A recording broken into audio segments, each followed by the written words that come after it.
नवाज शरीफ की दरख्वास्त को नंबर लग गया। अल अजीजिया और एवेंफील्ड रेफरेंस में अपीलों की बहाली की दरख्वास्तें आज समाअत के लिए मुकर्रर। चीफ जस्टिस आमिर फारूक और जस्टिस पिया गुल हसन औरंगजेब पर मुश्तमिल खुसूसी बेंच केस सुनेगा। दरख्वास्त में मौक़िफ़ इख्तियार किया गया कि अभी तक बीमारी से मुकम्मल तौर पर सेहतयाब नहीं हुआ, लेकिन मुल्क के बदतर मौशी हालात को देखकर वापस आने का फैसला किया। एहतसाब अदालत ने नवाज शरीफ को 10 साल कैद और 80 लाख पाउंड की सजा सुनाई थी। अल अजीजिया और एवेंफील्ड रेफरेंस में नवाज शरीफ आज इस्लामाबाद हाई कोर्ट पेश होंगे, तो शाखखाना केस में एहतसाब अदालत पेशी का इम्कान।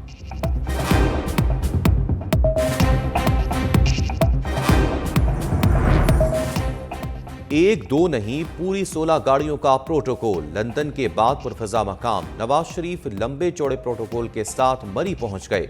कश्मीर पॉइंट रिहाइशगाह पर कयाम करेंगे। साबिक वज़ीर-ए-आज़म शाहिद खाकान अब्बासी से मुलाकात मुतवक्के, कानूनी टीम से मशावरत भी होगी।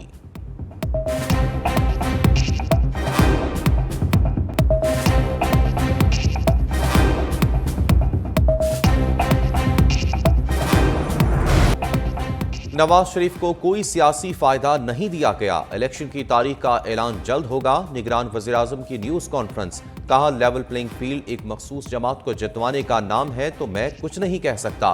2018 की लेवल प्लेइंग फील्ड याद कराई। बोले, ये नहीं हो सकता कि कोई पार्लियामेंट को आग लगाए और वह जमहूरियत का चैंपियन भी बने। नहीं चाहते कि कोई भी सियासी जमात इंतखाबी दौड़ से आउट हो। अदालत कोई भी पाबंदी लगाए तो तस्लीम करना होगा। निगरान वज़ीर-ए-आज़म ने गैर कानूनी मुकीम गैर मुल्कियों को पैगाम दिया कि वो वापस आ जाएं और अपनी हुकूमत से पासपोर्ट लेकर पाकिस्तान आएं।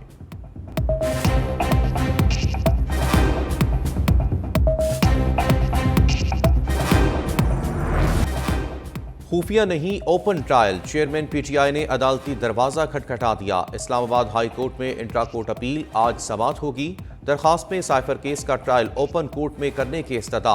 मौक़िफ़ अपनाया कि जेल में खुफिया ट्रायल को बुनियादी आइनी हकूक़ की खिलाफ वर्जी करार और ओपन कोर्ट में करने का हुक्म दिया जाए। इंसदाद दहशतगर्दी अदालत के जज को ऑफिशियल सीक्रेट एक्ट अदालत का चार्ज देने को गैर कानूनी करार देने की इस्तदा। इस्लामाबाद हाई कोर्ट में शाह महमूद कुरैशी की जेल ट्रायल के खिलाफ दरखास्त पर फैसला महफूज।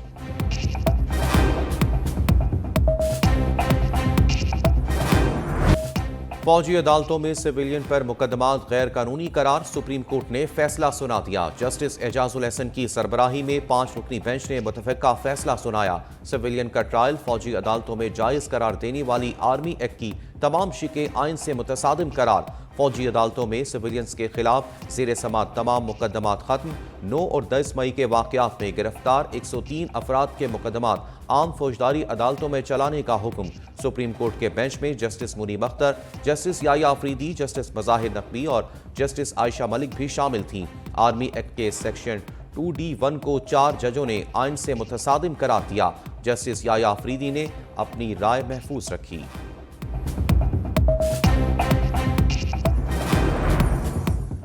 सुप्रीम कोर्ट के फौजी अदालतों में सिविलियन ट्रायल केस पर सवालात। जस्टिस एजाजुल हसन ने रिमार्क्स दिए कि दहशतगर्दों के ट्रायल के लिए तरमीम जरूरी थी, तो सिविलियन के लिए क्यों नहीं? क्या 21वीं आईनी तरमीम के वक्त भी मुल्जिमान ने फौज या तनसीबात पर हमला किया था?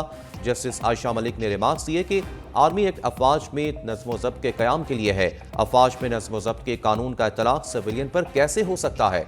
अटॉर्नी जनरल ने दलाइल देती है फौजी अदालतों में हर ऐसे शख्स का ट्रायल हो सकता है जो उसके जुमरे में आए।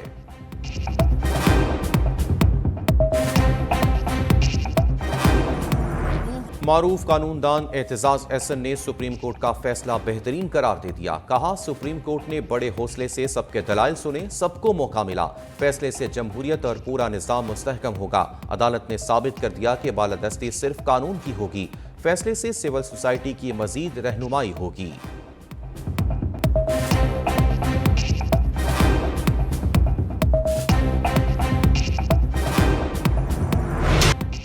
आज 90 दिन में इंतखाबात का हुक्म दें तो क्या इंतखाबात हो सकते हैं? चीफ जस्टिस का इस्तफसार। आबिद जुबैरी ने कहा कि अगर आज अदालत हुक्म दे तो 3 नवंबर को इंतखाबात नहीं हो सकते। चीफ जस्टिस ने इस्तफसार किया कि फिर अपनी दरखास्त में तरामीम कर लें। सदर मुमलिकत ने इंतखाबात की तारीख नहीं दी तो क्या हम उन्हें नोटिस दें? आबिद जुबैरी ने जवाब दिया कि सदर मुमलिकत को सस्ना हासिल है। 90 रोज इंतखाबात केस में इलेक्शन कमीशन और वफाकी हुकूमत को नोटिस। जस्टिस अतर मिनुल्लाह ने मार्क्स दिए, नई मरदमशुमारी में पढ़कर तो इंतखाबात मजीद ताखीर का शिकार हो सकते हैं। अगर 90 रोज में इंतखाबात नहीं हुए तो आईनी शेक की खिलाफ वर्जी तो हो चुकी। समात 2 नवंबर तक मुलतवी। दरखास्त गुजारों की लार्जर बेंच ना बनाने की दरखास्तें मंजूर। Elections delayed or elections denied. The only path forward is for the Election Commission of Pakistan to immediately release the date of the election and the schedule of the election without any further delay. इंतखाबात में ताकीर, इंतखाबात से इनकार, बिलावल भुट्टो की पुकार। एक बार फिर फौरी इलेक्शन की तारीख का मुतालबा। सुप्रीम कोर्ट बार की तकरीब से खिताब में बोले, आमरीत का दरवाज़ा बंद हो चुका लेकिन एक नई तर्ज की आमरीत शुरू हो गई।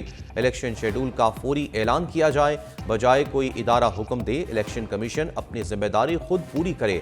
मजीद कहा, हर वजीर आजम ने किसी न किसी तरह से खुद को सुप्रीम कोर्ट के सामने पेश किया। अदालत उस्मा ने आइन की बालादस्ती के लिए काम किया। जमहूरियत आइन का और आइन इंसानी हकूक का तहफ़्फ़ुज़ करता है।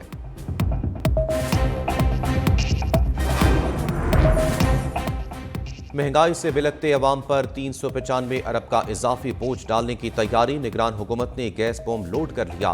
गैस टैरिफ की अवामी उम्मीदों के खिलाफ डबल सेंचुरी। 200% महंगी कर दी गई। घरेलू, कमर्शल और सनती सार्फिन के लिए टैरिफ में इजाफे की मंजूरी। निगरान वजीर खजाना डॉक्टर शमशाद अख्तर की जेर सदारत इक्तिसादी राब्ता कमेटी के इजलास में फैसला। नई गैस टैरिफ का इतलाक 1 अक्टूबर 2023 से होगा।